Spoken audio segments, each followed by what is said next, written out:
রিমান্ডের মাঝখান থেকে নিয়ে এসে তাকে স্বীকারোক্তিমূলক জবানবন্দি রেকর্ড করা হয়েছে। এই স্বীকারোক্তিমূলক জবানবন্দি রেকর্ড করার আগে আরেকটা স্টেটমেন্ট তার পুলিশ রেকর্ড করেছে।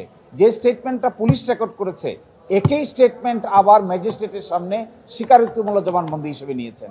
আমরা শুরু থেকেই বলেছিলাম এই যে বাংলাদেশে স্বীকারোক্তিমূলক জবানবন্দি রেকর্ড করার যে পুরনো স্টাইল, এর মধ্যে আমূল পরিবর্তন আনা প্রয়োজন। কেউ জানে না স্বীকারোক্তিমূলক জবানবন্দি রেকর্ড করা হয়, কোনো অডিও ভিডিও রেকর্ড নাই, কোনো আইনজীবী হাজির থাকে না, আসামির কোনো আইনজীবী থাকে না, তারপরেও স্বীকারোক্তিমূলক জবানবন্দি রেকর্ড করা হচ্ছে এই সিস্টেমের। এবং পুলিশ একটা কিছু প্রিপেয়ার করে নিয়ে যায়, নিয়ে যাওয়ার পরে এটা ম্যাজিস্ট্রেট সাহেবকে দেন, ম্যাজিস্ট্রেট সাহেব নির্দ্বিধায় এটাকে স্বাক্ষর করে দেন। কোথাও কোথাও এরকম দেখা গেছে। এখন আমরা যখন দাবি তুলেছি যে এখানে অডিও ভিডিও সংরক্ষণ করা প্রয়োজন, আসামি পক্ষের আইনজীবী থাকা প্রয়োজন এবং রাষ্ট্রপক্ষেরও আইনজীবী থাকা প্রয়োজন, এই দাবি মেনে নিতে রাজি না। কারণ তাতে স্বীকারোক্তিমূলক জবানবন্দির রেকর্ডের সত্যতা নিয়ে যে প্রশ্ন দেখা দেয় তার থেকে আমরা মুক্তি পেতাম, কিন্তু তাতে কেউ শুনতে রাজি না। ম্যাজিস্ট্রেট সাহেবের খাস কামরায় স্বীকারোক্তিমূলক জবানবন্দি রেকর্ড হয়। খাস কামরায় আর কে থাকে? তৃতীয় ব্যক্তিকে, কার উপস্থিতিতে সেই স্বীকারোক্তিমূলক জবানবন্দি রেকর্ড করা হচ্ছে? এক ইনভেস্টিগেটিং অফিসার জানে আর ম্যাজিস্ট্রেট সাহেব জানেন, আর যাকে স্বীকারোক্তিমূলক জবানবন্দি নেওয়া হচ্ছে তিনি জানেন। এখন হাইকোর্টে এসে যখন প্রশ্ন উত্থাপিত হয় এটা সঠিক না বেঠিক, তখন কোনো অডিও ভিডিও রেকর্ড নাই, হাইকোর্টের সামনে কোনো কিছু উপস্থাপন করা যায় না। এই সত্য অসত্যের ভিত্তিতে এই বিচার ব্যবস্থা। এই জন্য আমরা শুরু থেকে আমরা বলেছিলাম, এই মামলায়ও বলবো যে স্বীকারোক্তিমূলক জবানবন্দি রেকর্ড করার ক্ষেত্রে অবশ্যই নিত্য নতুন সিস্টেম আবিষ্কার করা প্রয়োজন। ডিজিটাল এই রেকর্ড সিস্টেম যদি না থাকে তাহলে পরবর্তীতে আদালতের সামনে টর্চার করে নেওয়া হলো, তার ইচ্ছার বিরুদ্ধে নেওয়া হলো, কি পরিবেশে তার স্বীকারোক্তিমূলক জবানবন্দি রেকর্ড করা হলো, তার কিন্তু কোনো তথ্য প্রমাণ কেউ হাজির করতে পারে না। সব লেখা, এই লেখার মধ্যে তৃতীয় ব্যক্তি কোথায়? কোথাও কোথাও বলেছে আসামিরা যে বাইরে পুলিশ দাঁড়িয়ে থাকে আর আকার ইঙ্গিত করে। তো আকার ইঙ্গিত যদি করে থাকে তাহলে এই স্বীকারোক্তিমূলক জবানবন্দির কপিতে আকার ইঙ্গিতের কথা তো লেখা নাই। ভিডিও থাকলে আমরা দেখতে পাইতাম, অডিও থাকলে আমরা দেখতে পেতাম। এই জন্য ভারতে এই আইন পরিবর্তন করে তারা বলেছে আসামি যদি দরখাস্ত করে তাহলে আইনজীবীর উপস্থিতিতে অডিও ভিডিও রেকর্ডিং সিস্টেমে স্বীকারোক্তিমূলক জবানবন্দি রেকর্ড হবে। আমরা এটাই চাই যেন এই ধরনের নির্যাতন নিপীড়ন থেকে মানুষ আজীবনের জন্য মুক্তি পায় এবং উন্নত বিশ্বে যারা তদন্ত করেন তারা ইন্ডিপেন্ডেন্ট কমিশন হন। আমাদের দেশে যিনি তদন্ত করেন তিনি পুলিশ বাহিনীর সদস্য, পিবিআইও পুলিশ বাহিনীর সদস্য, সিআইডিও পুলিশ বাহিনীর সদস্য।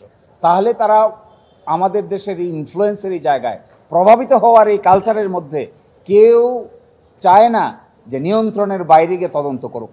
এবং আপনারা দেখেছেন সাগর রুনির মামলায় গতকালকে এক্সিবিশন হয়েছে, এখানে নিয়ন্ত্রণ কেউ প্রতিষ্ঠার বাইরে করতে চায় না, কেউ নিয়ন্ত্রণ ছাড়তে চায় না, স্বাধীনভাবে কাজ করতে দিতে চায় না।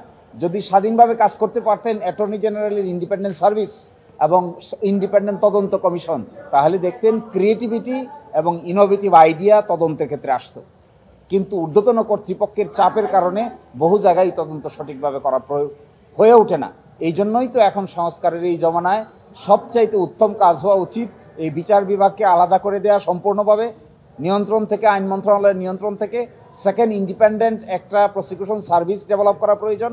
থার্ড হলো ইন্ডিপেন্ডেন্ট ইনভেস্টিগেশন টিম ডেভেলপ করা প্রয়োজন। তাহলে দেখবেন আমাদের দেশের মানুষরাও তাদের ব্রেইন অ্যাপ্লাই করে, ইন্টেলেকচুয়ালিটি অ্যাপ্লাই করে জাতির জন্য বড় কিছু করার সুযোগ পাবে।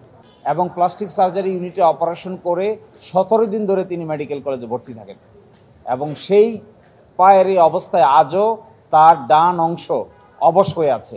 তিনি এখন কাস্টাডিতে আছেন, আমৃত্যু কারাবরণ করছেন।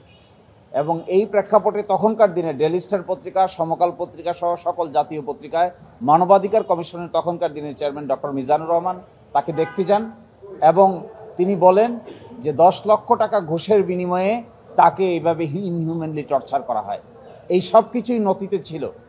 এখন মামলা শুনানির সময় এসে ওই ছবি এসেছে, ওই মেডিকেল রেকর্ড এসেছে এবং আয়োর যে জবানবন্দি সেখানেও তিনি স্বীকার করেছেন যে তাকে তখনকার দিনের বার্ন ইউনিটে রেখে চিকিৎসা দিতে হয়েছিল।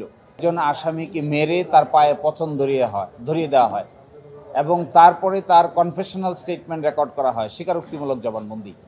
এই মামলা প্রায় 10 বছর পরে হাইকোর্ট বিভাগে শুনানির জন্য আসে, আমৃত্যু কারাদণ্ড দেওয়া হয়। এই আমৃত্যু কারাদণ্ডের প্রেক্ষিতে মামলা শুনানির এক পর্যায়ে এই প্রশ্ন উত্থাপিত হয় যে নির্যাতন নিপীড়ন করে তৎকালীন ক্ষমতাধর ব্যক্তিবর্গের নির্দেশে তিনি এই আসামিকে নির্যাতন নিপীড়ন করে তার দুটো পা একেবারে এমন অবস্থায় করে নিয়ে যায় যে ঢাকা মেডিকেলে প্লাস্টিক সার্জারি ইউনিটে তার অপারেশন করতে হয় এবং 17 দিন তাকে বার্ন ইউনিটে রাখা হয়েছিল এবং সেখানে সাজেশন আছে যে তার পায়ে ডান পায়ের নিচে দিয়ে ইঞ্জেকশন পুশ করা হয়েছিল এবং এই কারণেই এই আয়োগকে ডাকা হয়েছে। আজকে তিনি মৌখিকভাবে বলেছেন, অস্বীকার করেছেন, আগামী রবিবারে তাকে লিখিত আকারে তার এই সমস্ত আচরণের ব্যাখ্যা দেওয়ার জন্য নির্দেশ দিয়েছে। আজকে আদালতে আপনারা তাকে প্রশ্ন করেছেন, তো সে যে তাকে নির্যাতনের বিষয়ে কি বলেছে?